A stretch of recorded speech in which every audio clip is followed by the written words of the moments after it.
Financial planning का नाम सुनते ही हमारे दिमाग में कई सारे कैलकुलेशंस और बहुत सारी चीज़ें घूमने लगती हैं कि इसको कैसे करें, इसको कैसे शुरुआत करें। मैं कुछ इजी स्टेप में आज आपको बताने वाला हूं कि फाइनेंशियल प्लानिंग कैसे करनी है और कैसे इसको प्रॉपर तरीके से एग्जीक्यूट किया जा सकता है। तो फाइनेंशियल प्लानिंग सीधा सीधा सिंपल टू प्लान होना चाहिए और सिंपल टू एग्जीक्यूट होना चाहिए। ऐसा ना हो कि इसके लिए बहुत सारे डॉक्यूमेंटेशन की जरूरत हो और जो हमको नहीं आता वो करने की जरूरत पड़े या किसी की हेल्प लेनी पड़े, तो ऐसा कुछ भी नहीं है। बहुत आप इजी वे में मैं आपको समझाऊंगा। आप फाइनेंशियल प्लानिंग खुद की आप मैनेज कर सकते हैं। नमस्कार, मैं हूं हरी शुक्ला। मैं आज बात करूंगा आपके फाइनेंशियल प्लानिंग के बारे में। सबसे पहला जो ध्यान रखना है वो है कि लाइफ स्टाइल प्रोटेक्शन। कई बार हम कार इंश्योरेंस, क्योंकि हमको गाड़ी शोरूम से निकलने के टाइम में इंश्योरेंस लेना रहता है, कंपलसरी है, गवर्नमेंट के रूल्स हैं, तो इसलिए हम कार इंश्योरेंस तो ले लेते हैं। बट लाइफ इंश्योरेंस का क्या? क्योंकि लाइफ इंश्योरेंस हमको खुद को लेना है तो हम उसको लेट गो करते रहते हैं, हाँ लेंगे करेंगे, बट हम उसको प्रॉपर समय पे नहीं ले पाते और उसको लेना डिले करते रहते हैं।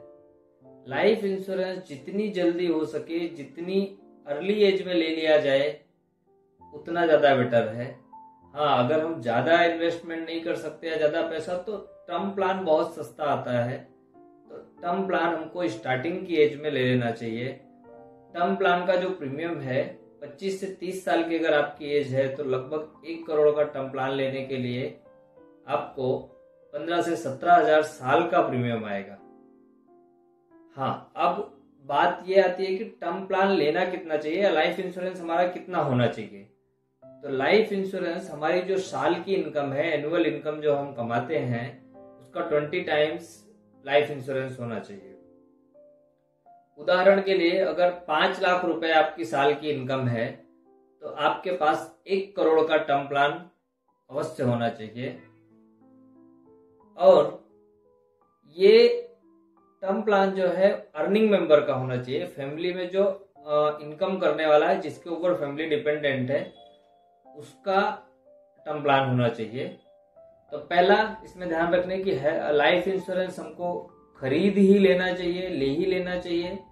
और दूसरा, हेल्थ इंश्योरेंस हमको ले ही लेना चाहिए। हेल्थ इंश्योरेंस परिवार के सभी सदस्यों का होना चाहिए। और परिवार में अगर आप 4 मेंबर हैं तो पर पर्सन के हिसाब से 2 से 3 लाख रुपए का लाइफ इंश्योरेंस आपका होना चाहिए। दूसरा आता है रिटायरमेंट प्लानिंग। रिटायरमेंट के लिए प्लानिंग जितना जल्दी हम शुरुआत कर देंगे, हाँ, इसके लिए हमको अपनी फाइनेंशियल सिचुएशन भी देखनी है। करंट की फाइनेंशियल सिचुएशन क्या है, उसके हिसाब से प्लान करना है। बट जितनी जल्दी एज में हम चालू कर देंगे रिटायरमेंट के लिए प्लान, उतना अच्छा होगा। और उतना कम बचत करके, उतना कम फंड धीरे धीरे करके इकट्ठा करके लॉन्ग पीरियड में अच्छा खासा फंड इकट्ठा हो जाएगा। तो रिटायरमेंट के लिए हमको एक कुछ पेंशन प्लान ले लेना चाहिए। अब ये pension plan life insurance company के पास भी ले सकते हैं आप। अच्छे प्लान्स होते हैं कंपनियों के पास, LIC के पास जैसे एक जीवन उमंग करके प्लान है। तो ये बेस्ट इंस्ट्रूमेंट है रिटायरमेंट प्लानिंग के लिए, जिसको आपको अभी से प्लान कर लेना चाहिए। दूसरी चीज कि आप NPS में इन्वेस्टमेंट कर सकते हैं। NPS में प्रॉपर तरीके से आप धीरे धीरे करके आप पैसा डाल के इकट्ठा कर सकते हैं। बट ध्यान ये रहे कि NPS में आप जो भी पैसा डालेंगे या जो भी इन्वेस्टमेंट करेंगे, उसको आप 60 ईयर के होंगे तो ही आप उसमें से विड्रॉ कर पाएंगे।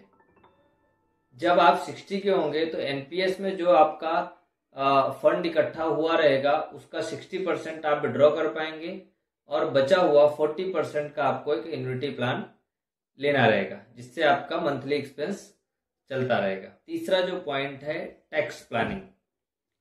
कई बार हम देखते हैं कि इनकम तो हम अच्छी कर रहे हैं, इनकम अच्छी कर रहे होते हैं, कमा खूब अच्छा रहे होते हैं, लेकिन टैक्स भी खूब अच्छा भर रहे होते हैं। तो हमको टैक्स सेविंग पे भी ध्यान देना चाहिए कि हम टैक्स कहाँ कहाँ कितना सेव कर सकते हैं। तो जैसे लाइफ इंश्योरेंस का प्रीमियम है वो 1.5 लाख रुपए तक हम उसका बेनिफिट ले सकते हैं टैक्स सेविंग में। दूसरी चीज कि हेल्थ इंश्योरेंस का प्रीमियम है वो हम 25,000 रुपये तक का हेल्थ इंश्योरेंस का प्रीमियम टैक्स में सेविंग कर सकते हैं। अगर डिपेंडेंट मदर फादर है तो उनका एडिशनल 25,000 रुपये हमको टैक्स में बेनिफिट मिलता है।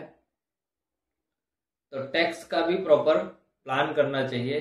सरकार भी ये चाहती है कि आप जो भी इनकम कर रहे हैं, सरकार की तरफ से जो हेड्स दिए हुए हैं कि जहां जहां आप टैक्स बचा सकते हैं अपना, वहां आपको प्रॉपर प्लान करके टैक्स की सेविंग करनी चाहिए। अब चौथा पॉइंट कि वेल्थ क्रिएशन।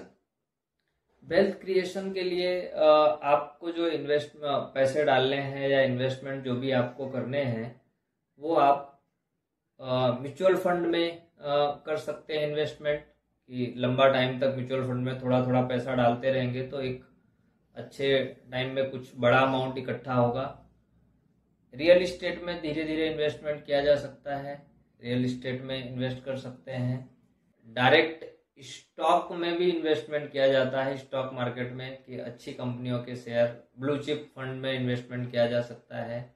यूलिप के प्लान हो गए, यूलिप में इन्वेस्टमेंट किया जा सकता है। उम्मीद करता हूं आज का ये वीडियो आपको पसंद आया होगा। अगर हाँ तो आप लाइक बटन को दबा दीजिए और चैनल को सब्सक्राइब करना बिल्कुल ना भूलें और बेल आइकन को जरूर हिट करें, जिससे मेरे आने वाले नेक्स्ट वीडियो आप तक सबसे पहले पहुंचे।